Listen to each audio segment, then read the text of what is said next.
అధిపతి అయిన నా యేసయ్యా, జీవింపచేయుటకు అరుదెంచినావు.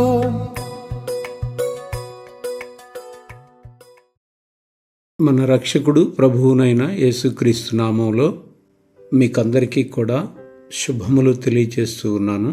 మరలా ఈ దినము దేవుని యొక్క లేఖనాన్ని మనం ధ్యానం చేద్దాం.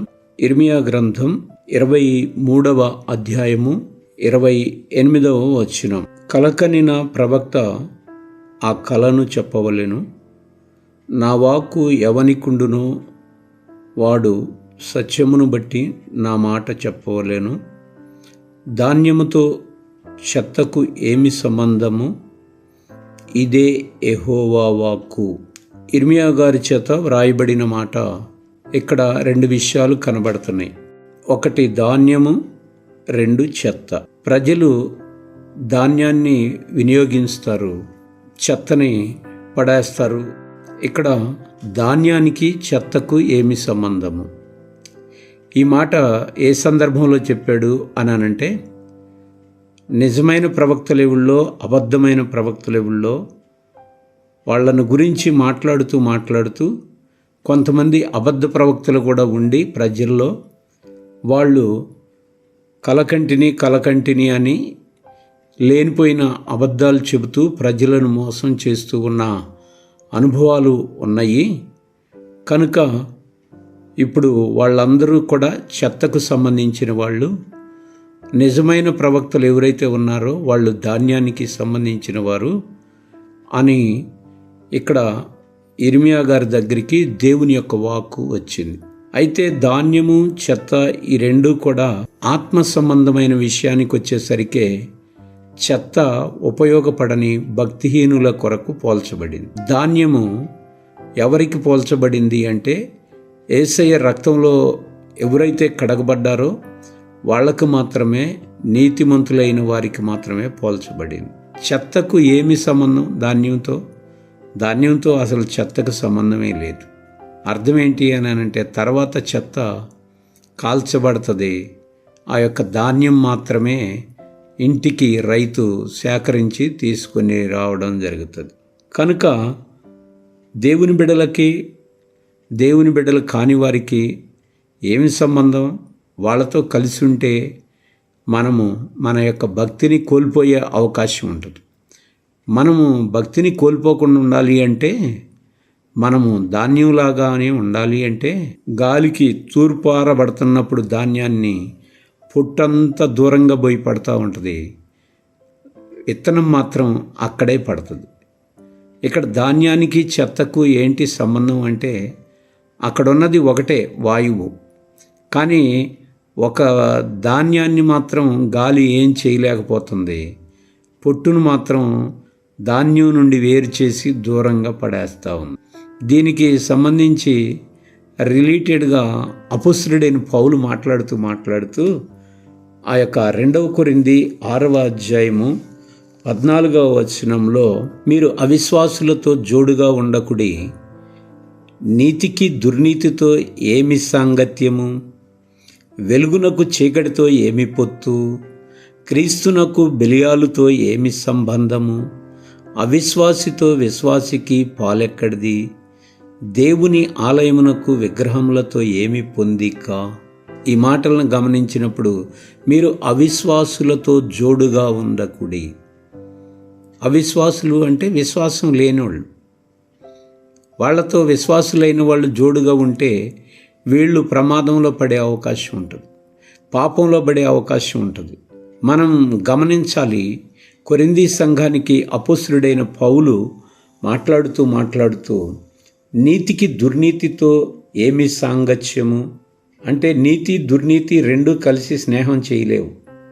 నీతి అనేది దేవుని బిడ్డలకు సంబంధించింది, దుర్నీతి అనేది లోక బిడ్డలకు సంబంధించింది. దేవుని బిడ్డలకి దేవుడు అధికారిగా ఉంటాడు. ఆయన నీతిని మనకు ఆపాదించి మనల్ని తన సారూప్యంలోనికి మార్చటానికి నిరంతరము ఆయన మనల్ని కాపాడుతూ ఉంటాడు. కనుక నీతికి దుర్నీతితో ఏమి సాంగత్యము? వెలుగునకు చీకటితో ఏమి పొత్తు? 2 పొత్తు కలిగి జీవించలేవు. ఎందుకు అనంటే మనకు తెలుసు, అట్లా స్విచ్ చేసేమో లేదో ఆ యొక్క చీకటి అనేది పారిపోద్ది. వెలుగు రాగానే వెలుగు వచ్చిందో లేదో చీకటి అనేది మరి ఎక్కడ కనబడదు. కనుక రెండిటికి అసలు పొత్తు కుదరదు. వెలుగు వెలుగే, చీకటి చీకటే. చీకటిలో అసాంఘిక కార్యక్రమాలు చేసే జనం ఉంటారు, వెలుగులో చేయలేరు. ఎందుకు చేయలేరు అంటే వెలుగుకు పట్టించే గుణం ఉంటుంది. వెలుగులో చేయటానికి భయపడతారు. అంటే దేవుడు వెలుగై ఉన్నాడు కనుక ఇక్కడ వెలుగునకు చీకటితో ఏమి పొత్తు, తర్వాత క్రీస్తునకు బెలియాలుతో ఏమి సంబంధము. బెలియాలు అనే పదము ఇక్కడ అపొస్తలుడైన పౌలు వాడాడు. ఈ పదానికి అర్థం ఏంటి అని అంటే పనికి మాలిన లేక దుర్మార్గమైన అనే అర్థాలిచ్చే ఒక హీబ్రూ పదం నుంచి వచ్చింది ఈ బెలియాలు అనేది. బెలియాలు అనేది సైతానుకు సంబంధించింది. సైతానుకి ఆ యొక్క యేసుక్రీస్తుకి ఏమీ సంబంధమే లేదు. సాతానుణ్ణి, వాడి యొక్క అధికారాన్ని యేసయ్య తన కాలుతో చితకదొక్కాడు. ఇక్కడ మనం గమనించాలి, విశ్వాసులైన బిడ్డలో క్రీస్తుతో జతగా ఉంటారు, ఆ యొక్క అవిశ్వాసులైన బిడ్డలో సాతానుతో జతగా ఉంటారు. మనము ఇక్కడ గమనించితే క్రీస్తునకు బెలియాలుతో ఏమి సంబంధము, ధాన్యమునకు చెత్తతో ఏమి సంబంధము. ఈ రెండు మాటలు ఒకటే రీతిగా ధ్వనిస్తూ ఉన్నాయి కదా. కనుక విశ్వాసులే, అవిశ్వాసులే. దేవుని యొక్క రక్తంలో కడగబడిన కారణాన నీతిమంతులుగా మారిన ప్రతి ఒక్కరూ కూడా క్రీస్తు బిడ్డలు. నీతిమంతులుగా మారకుండా ఇంకా లోకాన్ని, పాపాన్ని జుర్రుకునే జనం ఉన్నారే, వాళ్ళు చెత్త, వాళ్ళు బెలియాలు సంబంధులు. కనుక బెలియాలుకి క్రీస్తుకి ఏమీ సంబంధం? అవిశ్వాసితో విశ్వాసికి పాలెక్కడది? దేవుని రాజ్యంలో విశ్వాసులకు మాత్రమే పాలు, అవిశ్వాసులకి ఏడుంటుంది? అవిశ్వాసులకు ఉండదు. కారణం ఏంటి అంటే వాళ్ళ లోపల దేవుణ్ణి నమ్మిన అనుభవాలు లేవు, దేవుని మీద విశ్వాసం ఉంచిన అనుభవాలు లేవు. కనుక అలాంటప్పుడు అసలు విశ్వాసికి పొత్తు, ఆ పాలు అనేది లేనే. ప్రియమైన దేవుని బిడ్డలారా, మనం ఎలా ఉన్నాము? ధాన్యం వలె ఉన్నామా? క్రీస్తు బిడ్డల వలె ఉన్నామా? వెలుగు వలె ఉన్నామా? విశ్వాసుల వలె ఉన్నామా? ఆ తర్వాత ఇంకొక మాట ఏంటో తెలుసా? దేవుని ఆలయమునకు విగ్రహములతో ఏమి పొందిక? దేవుని ఆలయమే. అక్కడ ఆరాధన ఉంటుంది, అక్కడ ప్రార్థన ఉంటుంది. విగ్రహాలతో ఏం పొందిక? అవి కదలలేవు, మాట్లాడలేవు, చూడలేవు, వినలేవు అని చెప్పి దేవుని గ్రంథమే చెబుతుంది. ప్రియమైన దేవుని బిడ్డ, నీవెలా ఉన్నావు ఈ రోజున? గాలికి కొట్టుకునిపోయే పొట్టులాగా ఉన్నావా? లేకపోతే గాలి తోలినా నిలబడి అలానే ధాన్యంలాగా ఉన్నావా? నువ్వెలా ఉన్నావు? నువ్వు చేస్తున్న భక్తి గాలికి ఎగిరిపోయేటట్టు చెత్తలాగా ఉందా? లేకపోతే నువ్వు చేస్తున్న భక్తి గాలిని కూడా తట్టుకుని నిలబడగలిగి అక్కడే తూర్పారబడితే అక్కడే పడేటట్టుగా ఉందా? ఎలా ఉంది? ఒకసారి మనల్ని మనం చెకప్ చేసుకుందామా? ధాన్యానికి చెత్తతో ఏం సంబంధం లేదు.